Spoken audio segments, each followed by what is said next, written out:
Assalamu alaikum. In this lecture, we will study about dense set, countable set, separable space, neighborhood of a point, interior point, continuity, convergence of sequences, Cauchy sequence, subsequence, complete space, and bounded metric. And the main aim to do these notions in to prepare ourselves for the fixed point theory, and this is the extension of the previous lectures. Now let's come towards our first definition, which is a dense set. Here, if we have a metric space and M is the subset of X, then we said that this M is dense in X if the collier of M is equal to X. और collier of M से क्या मुराद है? Collier of M से मुराद है M union M prime, और M prime यहाँ पर represent कर रहा है limit point of the set M, और उसकी डेफिनेशन हमने पिछले लेक्चर में डिस्कस की थी। इसकी पहली जो एग्जांपल है वो लिटिल बिट थोड़ी सी डिफिकल्ट है। इसमें हम set of rational number consider करते हैं जो कि सबसेट है सेट ऑफ रियल नंबर का, और आर के ऊपर हम जो मीट्रिक कंसीडर करते हैं वो है usual metric, that is for all x y belongs to R, that metric is defined by mod of x minus y. अब हमने जैसा कि देखा था कि इस मीट्रिक स्पेस के अंदर जो ओपन बॉल्स होती हैं वो ओपन इंटरवल्स होते हैं। तो यहाँ पर आप नोट करें कि अगर हम Q जो है वो कोई सबसेट कंसीडर कर रहे हैं R का, और हम देखना चाह रहे हैं कि Q के लिमिट पॉइंट्स क्या हैं, तो R के हम तमाम एलिमेंट्स को चेक करेंगे। अब अगर हम R में से कोई भी एक आर्बिटरी एलिमेंट X कंसीडर करते हैं, और एक हमारे पास पॉजिटिव रियल नंबर है R, और हम एक ओपन बॉल कंसीडर करें बी एक्स आर जिसका रेडियस आर है, तो यूजुअल मीट्रिक में क्योंकि वो open interval x minus r और एक्स प्लस आर के इक्वल होगा। अब जब हम इस ओपन इंटरवल का इंटरसेक्शन लेंगे क्यू के साथ, तो वो श्योरली नॉन एम्प्टी आएगा। इसका मतलब ये हुआ कि आर का हर एलिमेंट जो है वो क्यू का लिमिट पॉइंट है।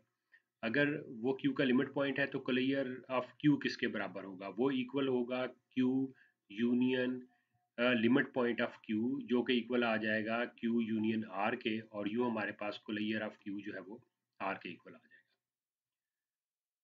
जिससे ये साबित हो जाएगा कि क्यू जो है वो डेंस है आर में। अब इसके बाद दूसरी एग्जांपल देखें। दूसरी एग्जांपल में हमने सेट ऑफ इंटीजर को कंसीडर किया है और with usual metric on R. अब हम इसमें ये देख सकते हैं कि अगर हम एक रियल नंबर कंसीडर करते हैं 1/2, और रेडियस भी कंसीडर करते हैं हम 1/2, तो फिर हमारे पास ये ओपन बॉल किसके बराबर होगी? ये इक्वल होगी जो ओपन इंटरवल हमारे पास है x माइनस आर और x प्लस आर के। तो इस वजह से जब हम इधर वैल्यूज पुट करेंगे, x की वैल्यू 1/2 और r की वैल्यू 1/2, तो हमारे पास जो इंटरवल आएगा वो होगा 0 1। अब आप देखें कि ये जो ओपन इंटरवल 0 1 है, जब हम इसका इंटरसेक्शन लेंगे z के साथ, तो ये एम्प्टी आएगा, जिससे ये साबित होगा कि कम से कम 1/2 जो है वो z का लिमिट पॉइंट नहीं है। इसका मतलब है कि कभी भी कोलेयर ऑफ z जो है वो कभी भी r के इक्वल नहीं बनेगा, जिससे ये साबित हो जाता है कि z जो है वो डेंस नहीं है r में। अब नेक्स्ट जो हमारी डेफिनेशन है वो है काउंटेबल सेट के हवाले से।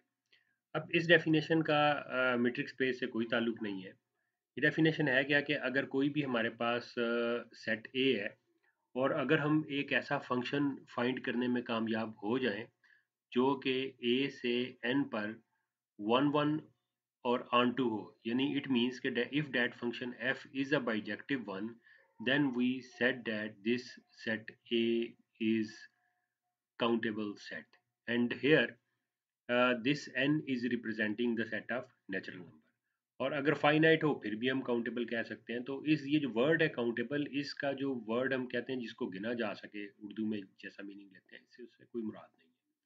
मिसाल के तौर पर आप देखेंगे सेट ऑफ नेचुरल नंबर जो है वो काउंटेबल है, क्योंकि हम n से n के ऊपर तो बड़ी आसानी से f of x is equal to x function जो है वो ड्रा कर सकते हैं।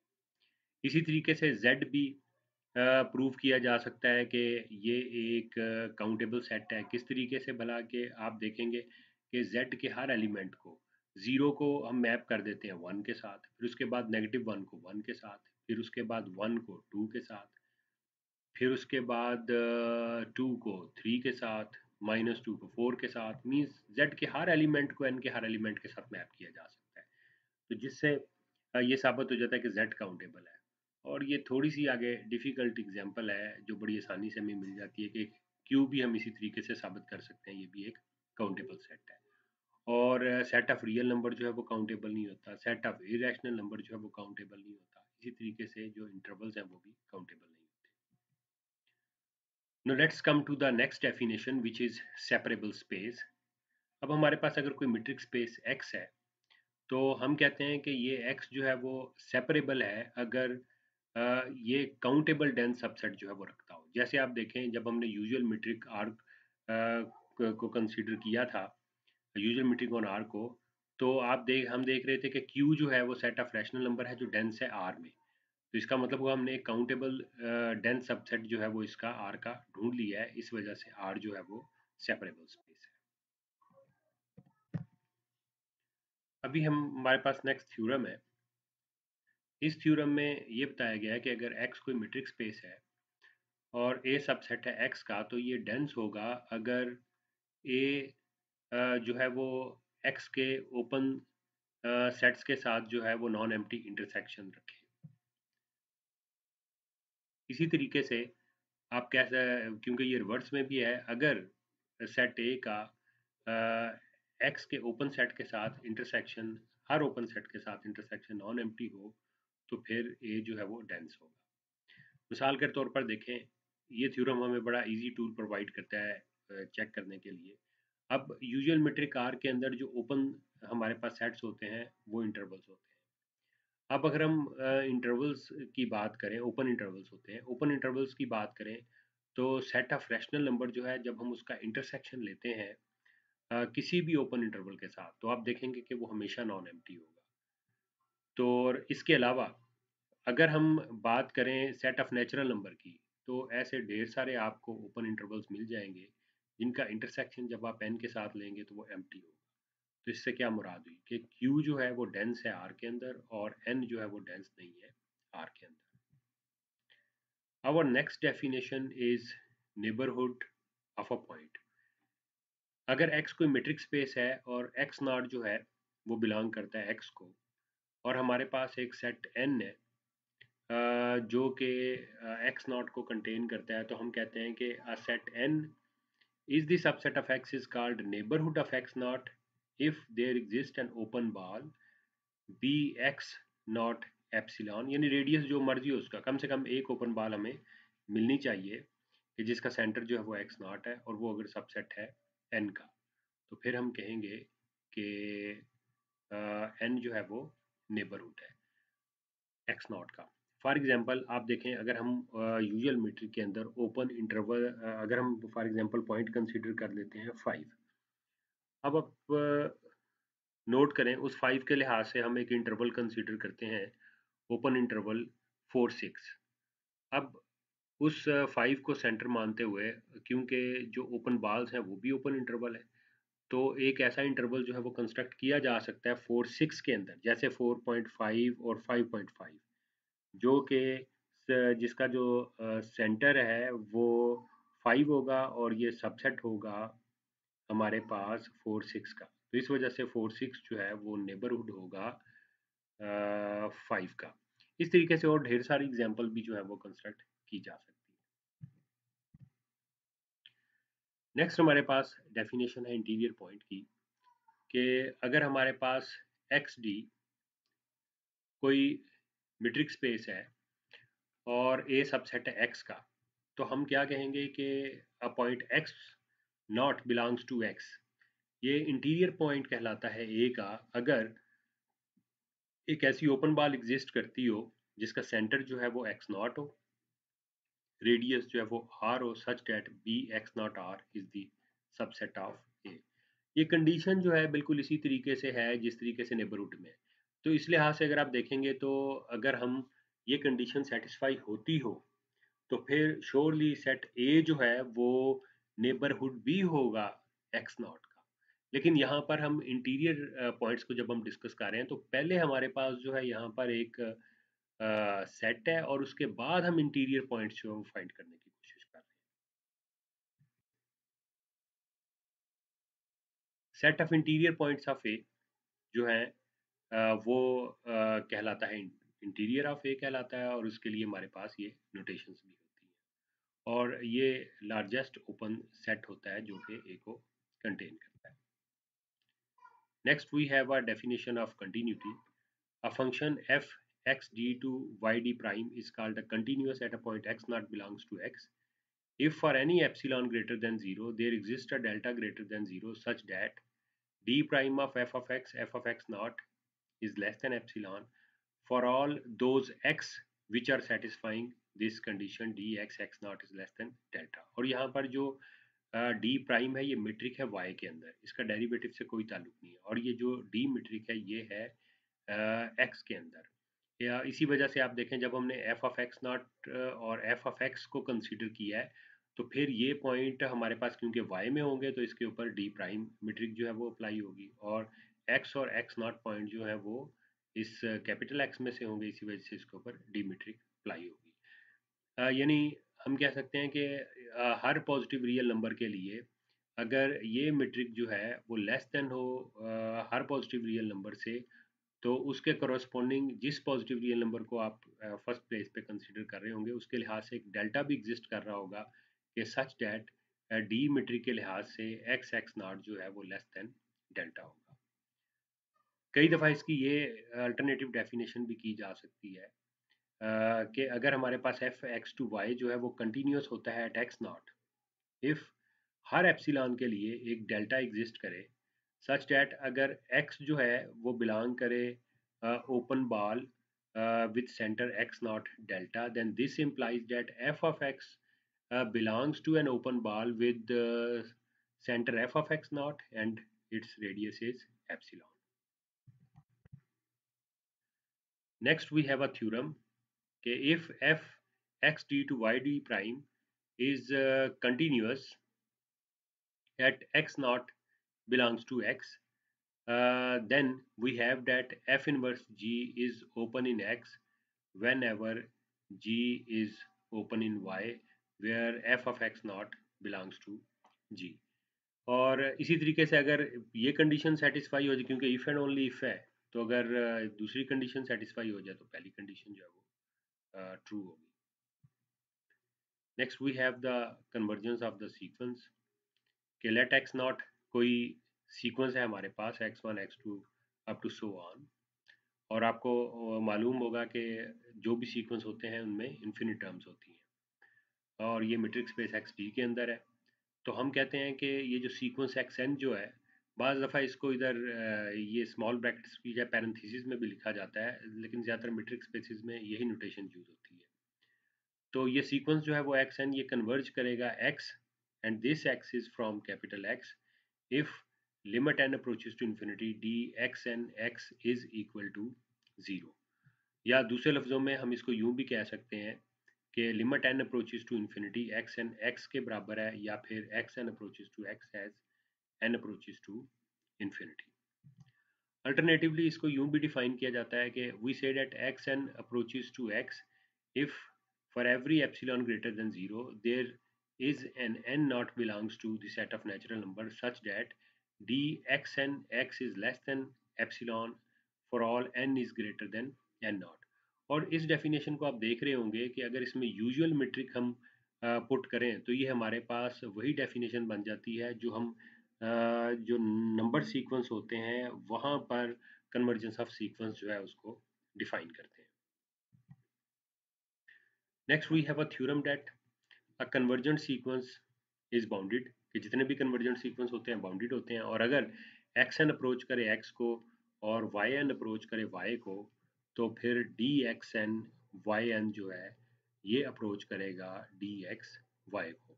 और नो डाउट यहाँ पर जो एक्स एन है और जो दूसरा वाई एन, ये दोनों सीक्वेंसेस जो हैं ये कोई भी सीक्वेंसेस हो सकते हैं, क्योंकि ये आर्बिट्रेरी किसी भी मीट्रिक स्पेसिस के अंदर से होंगे। लेकिन जब हम बात करेंगे d x n y n के बारे में, तो ये असल में एक रियल नंबर सीक्वेंस ही होगा, न्यूमेरिकल सीक्वेंस होगा, क्योंकि जो मीट्रिक है वो मैप करती है आर के ऊपर, और ये जो डी एक्स वाई है ये भी कोई एक रियल नंबर होगा। Next we have a definition of Cauchy sequence. As we define Cauchy sequence in real analysis, here we have a definition with respect to the metric spaces. A sequence Sn in a metric space xd is called Cauchy sequence if for all epsilon greater than 0, there is n naught belongs to n such that dxm xn is less than epsilon whenever these mn are greater than n naught. और आप देखें कि अगर हम usual metric consider करें तो यही definition जो है वो कन्वर्ट हो जाती है जो डेफिनेशन हम रियल एनालिसिस में स्टडी करते हैं। लेकिन यहाँ पर जो कोशी सीक्वेंस जो है वो काफ़ी डिफरेंट प्रॉपर्टीज़ रखता है इंस्टेड ऑफ जो हम रियल एनालिसिस के अंदर जो है वो देखते हैं। फॉर एग्जांपल, एक तो इस नेक्स्ट आप रिमार्क को देखें कि अगर हमारे पास एक्स एन जो है वो कोई कौशी सीक्वेंस है डिस्क्रीट मीट्रिक स्पेस के अंदर। अब डिस्क्रीट मीट्रिक स्पेस में आप जानते हैं कि जो डी एक्स वाई वो 0 के इक्वल होता है अगर x इक्वल हो y के, और 1 के इक्वल होता है if x is not equal to y।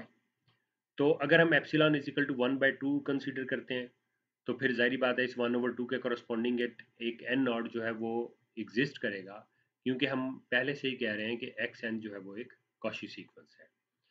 तो एन नॉट एग्जिस्ट करेगा जो कि 1/2 यानी एप्सिलॉन पे डिपेंड करेगा, such that d x m x n is less than 1/2 for all m n is greater than n not.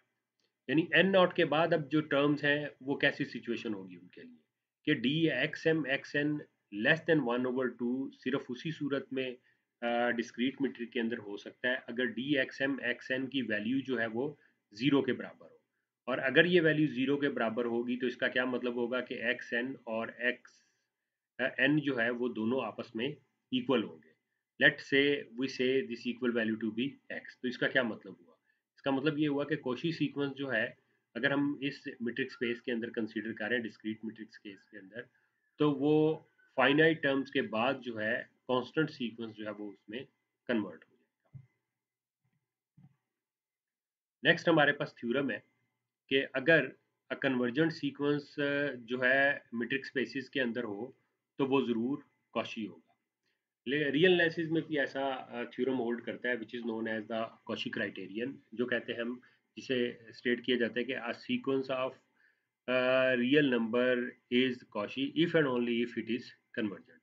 लेकिन यहाँ पर ऐसा नहीं होता, क्योंकि जो मीट्रिक स्पेसिस के अंदर ऐसी सिचुएशन हो सकती है कि कोई सीक्वेंस जो है वो Cauchy हो लेकिन वो उस पर्टिकुलर मीट्रिक के अंदर जो है वो कन्वर्जेंट ना हो। सब सीक्वेंस की जब हम बात करते हैं तो डेफिनेशन तो बड़ी सादा सी है कि अगर हमारे पास कोई सीक्वेंस है, और सीक्वेंस क्या होता है कि ऐसा हमारे पास ऐसी टर्म्स एक ऑर्डर के अंदर के जिसमें जिसकी तादाद इनफाइनाइट हो, मींस लामहदूद हो, A1 जैसे A2 A3 up to so on. तो सब सीक्वेंस क्या होता है कि हमने वही जो इसी सीक्वेंस में से नंबर को चूज़ करना है, और लेकिन उनकी तादाद जो है वो इनफाइनाइट होनी चाहिए। जैसे देखें आसान तरीका क्या है कि हम इन्हीं 1 2 3 4 5 6 अप टू सो ऑन में से चूज करते हैं। एक को I1 कह लेते हैं, एक को I2, एक को I3 up to so on. जाहिर बात है I1 लेस होगा I2 से, I2 लेस होगा I3 से। जैसे I1 की जगह पर आपने 5 ले लिया, I2 की जगह पर आपने 9 ले लिया, I3 की जगह पर आपने 15 ले लिया, ऐसे ही I4 ले लेंगे अप टू सो ऑन। तो इस तरीके से हमारे पास एक नया सीक्वेंस बन जाएगा। ऐसे ही यानी हमेशा ये चलता रहेगा AI1 AI2 AI3, ये सिर्फ एक लिखने का तरीका है अप टू सो ऑन। तो ये सीक्वेंस जो है ये सब सीक्वेंस कहलाएगा AN का, जो कि सीक्वेंस है मीट्रिक स्पेस XD के अंदर। कंप्लीट मीट्रिक स्पेस बड़ी एक इम्पॉर्टेंट डेफिनेशन है, जो काफ़ी ज़्यादा यूज़ होती है मैथमेटिक्स के अंदर, कि कोई भी अगर मीट्रिक स्पेस एक्स टी है वो कंप्लीट कहलाती है अगर उसके अंदर हर कॉशी सीक्वेंस जो है वो कन्वर्ज करता हो एक्स के ही पॉइंट्स को। फॉर एग्जांपल आप देखेंगे कि अगर सेट ऑफ रियल नंबर की बात करें विद यूजुअल मीट्रिक, तो ये कंप्लीट होती है क्योंकि इसमें हर जो कॉशी सीक्वेंस होता है वो कन्वर्जेंट होता है, जो कि किसी न किसी नंबर को जब कन्वर्ट करता है तो वो ज़रूर कोई रियल नंबर होता है। इसी तरीके से अगर हम ये दूसरी एग्जांपल है, काउंटर एग्जांपल है कि अगर एक्स को हम ओपन इंटरवल 0 1 कंसीडर करें और एक सीक्वेंस हम इसमें कंसीडर करते हैं एक्स एन जो कि बराबर है 1/2 1/3 1/4 अप टू सो ऑन। अब श्योरली ये सीक्वेंस जो है जीरो को कन्वर्ज करता है लेकिन जीरो एक्स में नहीं है। इसका मतलब ये हुआ कि ये एक्स के पॉइंट को कन्वर्ज नहीं करता, तो इस वजह से ये open interval 0 1 with usual metric जो है that is not a complete. Subspace के अंदर क्या होता है कि अगर हमारे पास एक्स टी कोई मेट्रिक स्पेस है और वाई सबसेट है एक्स का, तो वाई जो है वो सब स्पेस कहलाती है कि अगर वाई इटसेल्फ भी मेट्रिक स्पेस हो under the same metric d which we take in x. Next, we have a theorem.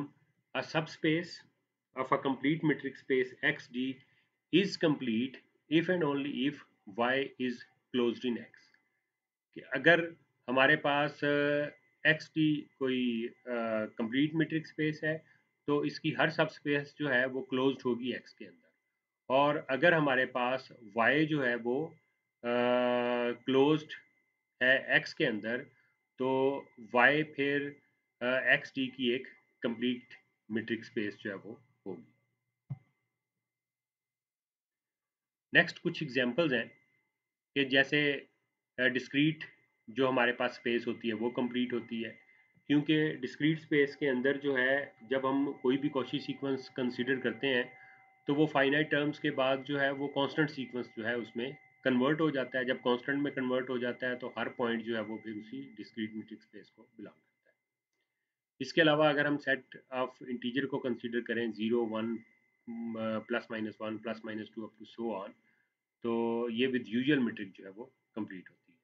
The set of rational number with usual metric जो है वो कंप्लीट नहीं होती क्योंकि अगर हम ये एक सीक्वेंस बनाते हैं 1.1 1.41 1.412 अप टू सो ऑन, यानी हम इस तरीके से बना रहे हैं कि इसमें हर जो नेक्स्ट टर्म है वो बेस्ट अप्रोक्सीमेशन है स्क्वायर रूट टू की। तो इस लिहाज से श्योरली ये सीक्वेंस जो है स्क्वायर रूट टू को कन्वर्ज करेगा लेकिन स्क्वायर रूट टू जो है वो रैशनल नहीं है। इसी तरीके से अगर हम इरेशनल नंबर्स को कंसिडर करते हैं अंडर यूजुअल मेट्रिक, तो ये भी हमारे पास कंप्लीट नहीं होती।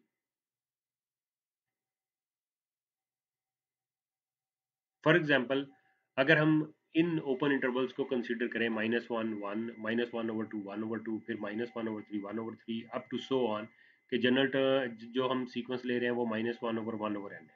अब पहला जो हमारे पास सीक्वेंस है इसमें से भी कोई हम इरेशनल नंबर ले लेते हैं क्योंकि ज़रूर एग्जिस्ट करेगा, हर दो रैशनल नंबर्स के दरमियान एक इरेशनल नंबर होता है। नेक्स्ट आगे हमारे पास इसमें से भी एक इरेशनल नंबर होगा, नेक्स्ट में से भी एक इरेशनल नंबर होगा, यानी सो ऑन। हर जो नेक्स्ट इरेशनल नंबर है आप देख रहे हैं वो छोटे से छोटे इंटरवल के अंदर से जो आएगा, और यहाँ से हमें अंदाज़ा हो रहा है कि ये ज़ीरो को कन्वर्ज करेगा। तो अगर ये ज़ीरो को कन्वर्ज करेगा तो ज़ीरो तो सेट इरेशनल नंबर नहीं होता, तो इस वजह से जो सेट ऑफ इरेशनल नंबर है वो भी कंप्लीट नहीं होता। Next we have a theorem, और ये थ्योरम जो है इसके प्रूफ बड़े लेंथी हैं, सिर्फ इस वजह से लिखा है कि ऑलरेडी हम इनको मैट्रिक्स स्पेसेस में देखते हैं कि दोबारा से रिव्यू हो जाए, कि जो रियल लाइन है वो कंप्लीट होती है, Euclidean space R n complete होती है, the space l infinity complete होती है, the space c of all convergent sequence of complex numbers ये भी कंप्लीट होती है, the space l p where p is greater than one जो है ऑफ रियल नंबर जो है ये भी कंप्लीट होती है। Now, our last definition is about bounded metric and its diameter. Okay, a metric space XD is called bounded if there exist some number r such that d x y is less than equal to r, यानी हर order pair के लिए जो D x y है वो less than equal हो r के for all x y in x. जैसा कि आप देखें डिस्क्रीट मीट्रिक स्पेस के अंदर आप कोई से भी दो रियल नंबर, सॉरी, अगर एक्स कोई भी सेट है हमारे पास नॉन एम्प्टी सेट, तो डिस्क्रीट मीट्रिक के अंदर हम कोई से भी दो नंबर अगर हम कंसीडर करते हैं एक्स में से, तो उनका जो डायामीटर है वो हमेशा less than equal to one होगा, इस वजह से वो एक बाउंडेड मीट्रिक होगी। और इसकी जो स्मॉलेस्ट पॉसिबल वैल्यू होती है आर की, वो जो है डायामीटर ऑफ द एक्स कहलाता है। जैसे कि मैंने आपको डिस्क्रीट की मिसाल दी, तो उसमें no doubt d x y less than equal to two भी है, लेकिन वन जो है that is the smallest one, तो वन उसका जो है वो डायमीटर है।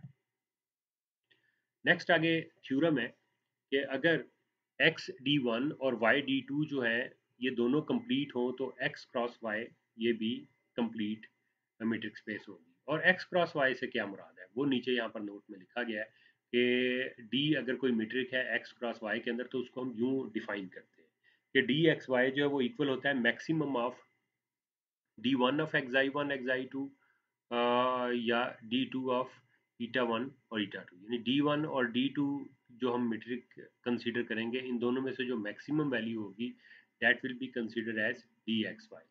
और नो डाउट अगर हम देखें तो x जो है वो, क्योंकि ये x क्रॉस y जो है ये प्रोडक्ट ऑफ टू सेट्स है, तो इसके अंदर जो ऑर्डर पेयर्स होंगे x एक ऑर्डर पेयर की फॉर्म के अंदर होगा। पहला पॉइंट जो है वो x में से आएगा, दूसरा पॉइंट जो है वो y में से आएगा। तो इसी वजह से यहाँ पर जो x है ये एक्स वन और ईटा वन के बराबर है, इसी तरीके से y जो है वो एक्स टू और ईटा टू के बराबर है।